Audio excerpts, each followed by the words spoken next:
allongé. Cette touche directement dans la surface de réparation d'Hugo Lloris. Daniel Damota, luxembourgeois depuis une dizaine d'années. Et c'est lui qui enroule là-bas son pied gauche, second poteau, la tête de Benjamin Mendy, récupéré par Mouch. Avec Jans. Philips.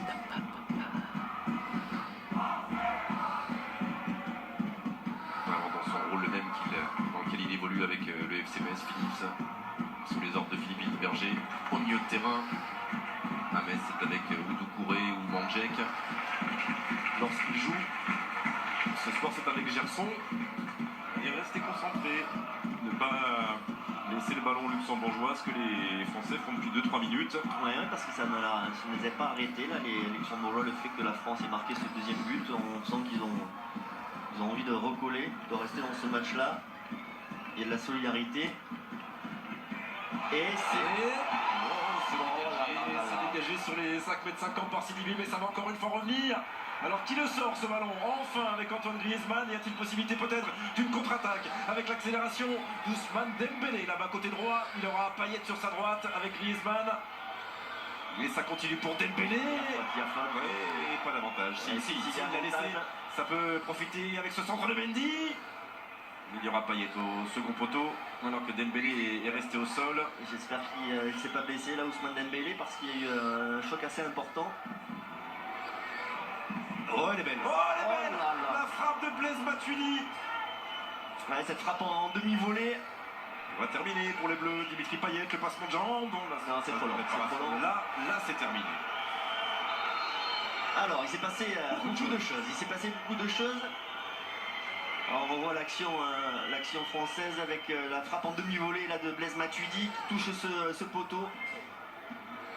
Mais juste avant ça, on a été encore une fois en difficulté sur un coup de pied arrêté. Ouais, en ralenti, on en profite un petit peu quand même. Pas facile pour le gardien entre les jambes d'Olivier Giroud qui laisse filer intelligemment. Techniquement, l'appui est parfait. Un léger extérieur du pied gauche là pour Blaise Matuidi. Mais l'action précédente, on était en difficulté encore sur un coup de pied arrêté. Il va falloir qu'on règle ce problème parce que ça fait la troisième fois dans le match. Et on aurait pu relancer encore cette équipe luxembourgeoise s'ils n'avaient pas été maladroits devant le but. Ils sont en train de perdre beaucoup de joueurs, hein, effectivement. Après cette première période pour le prochain match, les joueurs du Grand-Duché, mais le plus important c'est maintenant. Et c'est vrai qu'à chaque fois qu'ils ont eu l'occasion, ils l'ont plus sur coup de pied arrêté, ils se sont projetés vraiment au nombre dans la surface de Lloris. Et ça a été une fois, deux fois un peu la panique. Ouais. Dans cette défense française. 3 fois la panique, 3 fois le danger. Et ça serait bien qu'on évite de revivre ce genre de scénario en seconde période. Déjà d'aller avec un petit avantage jusqu'à la pause. Et ensuite de le garder cet avantage et de respirer un petit peu plus calmement.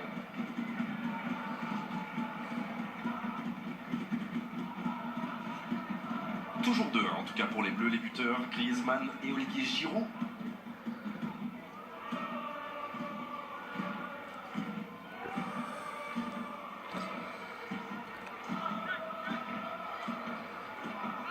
Il avait perdu ce ballon, il l'a récupéré pour le Kanté. Avec Dimitri Payet. On a du mal là, dans les combinaisons à plus de 3 à 4 passes en mettant un peu de verticalité. Le pressing était bon, mais il y a une petite faute que M. Trémanis a vue sur le jeune lyonnais Christopher Martins Pereira,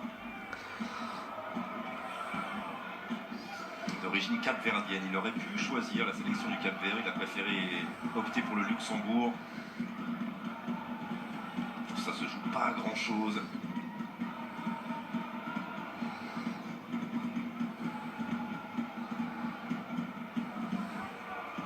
Ouais, c'est sûr que ça se joue à un mauvais contrôle là sur Kevin Malcher, qui est vraiment seul sur les 5,50 m. Ousmane Dembélé. Ça va trop vite là avec Ousmane Dembélé pour les défenseurs luxembourgeois. Ils sont obligés de faire des fautes systématiquement. Je sais pas quelle équipe il aura Luc Hall son prochain match contre les Pays-Bas, mais il y a beaucoup de joueurs qui seront suspendus. Philippe, c'est le nouveau sur cette très longue liste qui s'allonge de plus en plus, et il n'y a pas à dire grand chose par rapport à la décision de l'arbitre letton. Il y avait bien une faute sur Ousmane Dembélé et bien un carton jaune à sortir. C'est bien aussi ce que fait Ousmane Dembélé, Oui. un petit peu trop timide sur ses premières sorties en équipe de France. Là, on le sent plus à l'aise, plus dynamique, prend bien l'espace, utilise toutes ses qualités. Et toujours cette possibilité d'un pied gauche, celui d'Antoine Griezmann, ou d'un pied droit, celui de Dimitri Payet. Il est du mouvement d'ascendant. Ah, il a voulu la direct. Le petit coquin. Mais bon, il avait déjà tenté des choses aussi difficiles. On pensait tous qu'il allait la mettre dans le paquet là sur Giroud ou Koscielny. Et il a vu le gardien anticiper un petit peu. Il a tenté de la mettre au premier poteau.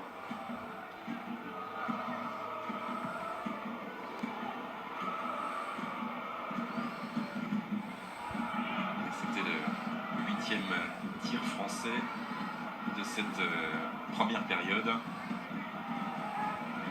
Et pour l'instant, 2 buts. D'ailleurs, à 3 minutes, on l'a vu de temps additionnel minimum dans cette première période. Et la tête de Koscielny.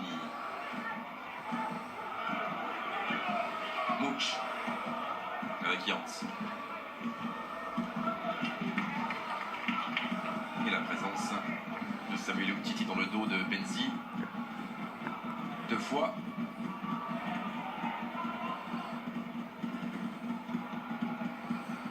Ah, il ne faudra pas se contenter de ce 2-1 parce que dans l'attitude, ces Luxembourgeois ils nous montrent qu'ils sont là et que pour les calmer, il va falloir en faire un peu plus. Toujours les longues touches, très longues touches de Tamota, et toujours au point de chute, un petit peu d'hésitation. Mais finalement, il est sorti de ce ballon de la surface de réparation française. Martins Pereira. Jans. Ah, c'est trop long ça.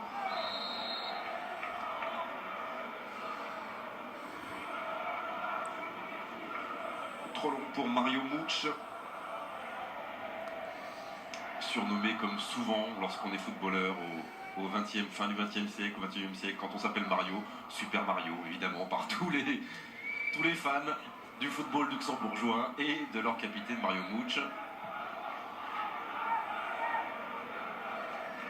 Vous en avez eu quelques-uns, vous, Bayern? Il n'y a pas un Basler? Basler. Ouais, c'est ça, hein, Super Mario Basler. Super Mario Bessler, exactement. Je vous dis, à chaque fois qu'on s'appelle Mario, on devient Super Mario. Et c'est super. C'est ça. Oui, en bavarois, c'est pas tout à fait la même chose. Alors, on regarde M. Trémanis qui va interrompre le débat.